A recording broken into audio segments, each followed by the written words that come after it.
My story began a long time ago now. Actually, I was actually just thinking about this. We actually launched my yearbook April 18th, 2005. So our birthday's coming up. And the idea for the company actually started because my brother Dave and I, we were 15, 16 at the time, were new in our high school in Montgomery High School in Skillman, New Jersey. And we were kind of nerdy and geeky. So the way that we decided to make new friends was to build a website that would allow us to have our members from our class join, and then we'd learn about them online. So that seemed to be the normal thing to do, but that is how the concept started. MySpace was big at the time, but MySpace wasn't really about meeting new people. It's largely people you already know, which is like, how you think about, say, Facebook now. It's your existing social graph. And so, 15, 16, we know how to do literally nothing. We can do a little bit of HTML because, we have blogs. But we did have an older brother, Jeff, who's actually CEO of the Meet Group now. And he had started his own company when he was in college at Harvard. And so he sold it for a few million back in 2004. And so when we were coming up with the idea for our company, and this was something that, like, Jeff's 11 years older than me, so we grew up kind of seeing entrepreneurship and seeing, hey, this is something that is normal and that we can do.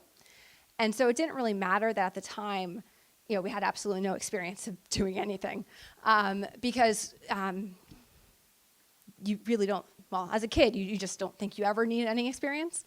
But also we had just seen our brother Jeff do it, and we were like, if Jeff did it, we can do it too. So we actually pitched him our idea, and he quit his job to join us.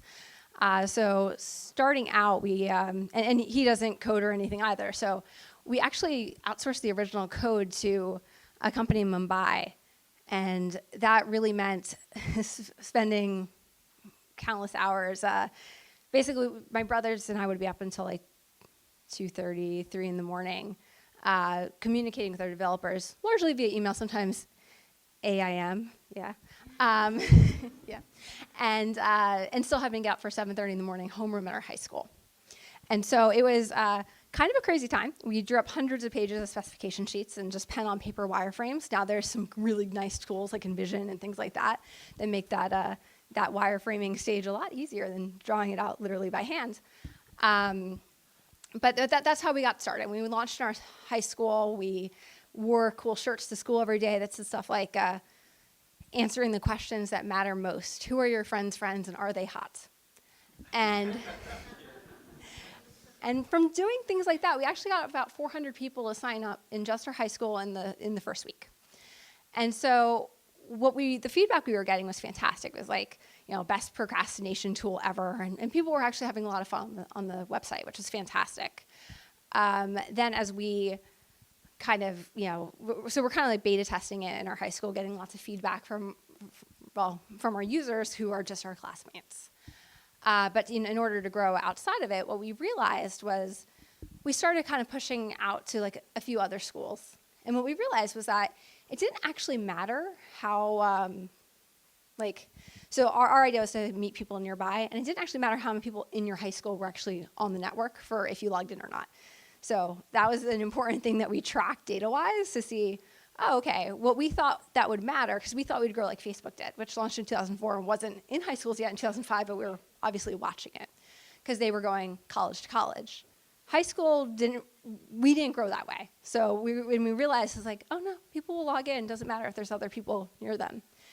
And so we actually took a different strategy, and we actually had over 80,000 user-generated quizzes that they were like, what, because, 2005, what Seinfeld character are you? And before you get to your result, we would stick in a sign-up flow. And just through doing things like that, we kind of engineered virality. So we really took advantage of the basically social sharing at the time. Now there's obviously different methods of doing that. Facebook apps was another big one back in 2008, 2009 probably. It was kind of like the heyday of all those spammy Facebook apps, the Farmvilles and all of those. We were also a top Facebook app at the time. So we've always kind of looked for basically ways to grow that kind of take advantage of existing viral channels. And so in 2005, that was really those quiz pages. And so that's how we got 1 million members in about 9 months. And then from there, we were like, okay, well, now we should open an office. And so, because at the time, it was still just the 3 of us communicating with our developers in Mumbai. And so we opened our office in New Hope in May of 2006, and we've been there ever since. We're right near the Triumph, so, say hi. And the reason that we were located in New Hope, now a big part of it is just because it was close by. We're local. It was 20 minutes from my high school, 20 minutes from Jeff's house. It's how we obviously had to be nearby. It had better parking than Princeton. But the thing that we really loved about New Hope, and really all these towns like it, all these towns that really make up Bucks County, is that it is such a wonderful community. There's places that you can walk to. We knew we didn't want to be in just an office park that wouldn't allow our team to hang out together and to actually go places during lunch. And it's still actually kind of an important part of our culture now. Like if I'm meeting with my brother, typically we're walking on the canal path or we're just walking in town. So we've always valued kind of just being able to do that, get outside and kind of explore the community. And so that's always been an important aspect of why we're located where we are. So fast forwarding, now that we have people, we had to raised a Series A from First Round Capital and USVP. First Round Capital actually was very lucky because Chris Freilich, who is our partner from First Round, actually just came into our office one day, and that's how we met him. So, I mean, he knew that we were raising capital because, basically all venture capitalists talk to each other. So he was aware of him. He's like, oh, they're in New Hope, huh? And so he just came into our office one day. And so that's kind of exciting because it's not something you expect to happen in New Hope. And definitely raising VC funding in 2006 in New Hope was pretty hard. I mean, it's always hard to raise funding. I think that's true no matter where you're located. We had the extra thing of, like, for instance, one of the companies was from Boston that we were talking to, and they wanted us to move to Boston or New York or San Francisco. Basically, they wanted us to move to a city. And they also, so we had actually gone and got pretty far with our talks with them. And all of a sudden, they started kind of changing their tune. They're like, oh, you also need to move. And it would be, and they also actually wanted to give us more funding. So they wanted to have more equity. Basically all bad signs. And it's hard to, obviously, we're raising a $4 million round. I didn't even have my driver's license yet. So it was like one of those things where it's like, I don't know if we want the extra, few million. But also we realize that, if anytime you're raising financing, even if it's not VC, even if it's angel or like any other type of relationship, it is like a marriage in that you have to be very comfortable with your partner. And we obviously knew the Boston company, they're not comfortable and we're not comfortable because we're not moving. I'm not moving my senior year of high school, come on.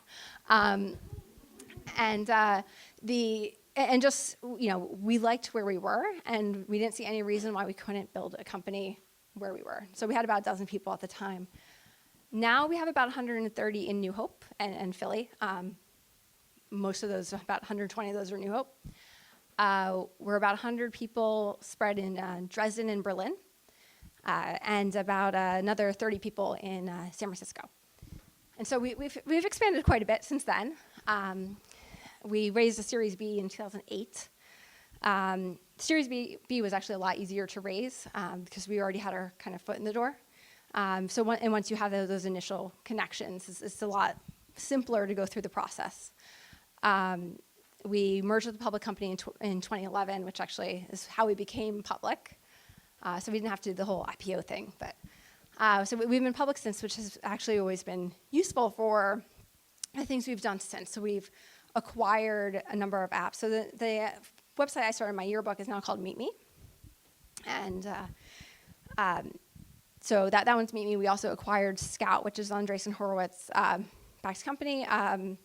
Tagged, which was, well, the company was called If We, the app was called Tagged, which is Mayfield backed. At the time, so we did this in 2016 and 2017. At the time, a lot of the news was like, New Hope Company is acquiring San Francisco firms. And just like the weirdness of that. And then we acquired Livoo, which is the German app, in 2017 as well. And then, as Jonathan just said, we also just got another app, Growler, which is a gay dating app for specifically the bear community. And so we've really expanded into all these different communities for meeting new people. We have our main new feature right now is this feature called Live, which is one-to-many live streaming, which you might wonder how that fits with dating. And as might not think of, when you're on a date, lots of other people being on that date too. But how it works is it's very entertainment-based because now who's used dating apps like ever? Yeah, okay. Yeah. So what you might have noticed is you don't really get a lot of chats, or you get chats from the wrong people, and that is just a problem that dating apps have. Part of it is there's a huge skew male, and so a lot of men have to do basically all the work, sending all the messages, and a small percentage get responses. Women then get either inundated by chats or still too few because the men are not spreading their chats evenly. So it basically becomes a problem of connecting with people. So you join dating apps to meet someone, actually find human connection, and what you find a lot of the times is you're lonelier than when you started. And so Live kind of fixes the loneliness problem, because if you want to find connection at that moment, there's definitely someone streaming. There's definitely a live chat happening. And we monetize it through gifts to the streamer. And so our top streamer, Holly, she's made like $250,000 in a year live streaming. And so it monetizes, and so you reward good content. They start working to make better content for their viewers. The viewers, form tribes with their streamers and kind of have this whole fan community going. So despite them, despite a lot of people joining the apps for dating, they're finding this entertainment aspect, and they're not all trying to date their streamer. They probably wouldn't. If Holly asked one of them out, they'd probably say sure. But but that's not really the goal. It's about really, it's about really finding that connection. So anyway, that's what our apps are doing now. We were rolling out this live streaming feature on all the apps. It's at about it's 82 million annualized revenue run rate right now. That business, the live streaming business, which we did about 178 million in revenue for the entire company in 2018. So that's kind of to show how big just the live streaming aspect of the business is becoming. So even though we're kind of a really old startup at this point, we still are having, this is the most successful product we've ever launched. And I think that's exciting, that not only can we still see, growth like that, but that there's still completely new products that, over the course of running the company, we've had huge transitions. We've gone from web to mobile. It's kind of a big deal. A very, very different size screen. We've gone from advertising-based now to basically user pay, subscription and in-app purchases. It's a completely different shift. And also being one company to, well, still one company, but now a portfolio of brands. And so despite, being at the same company for all of my life, basically, my working life anyway, it's basically a completely different company every 2-3 years. And so it stays incredibly exciting. And we have, I think the community in New Hope to thank for that. We've never really had trouble attracting talent, which I think is something that, people in this area is, oh, well, how are you going to hire people? It's like, because these are people that would otherwise be driving to Philly or New York. Like, it's actually a great area. We also have all these schools. A lot of our initial hires were just right out of college. We have a lot of great schools in the area. And a lot of the people we hired in 2006 are still with us today, given we only hired about a dozen, but they stuck around. Yeah, so I'll stop talking for questions.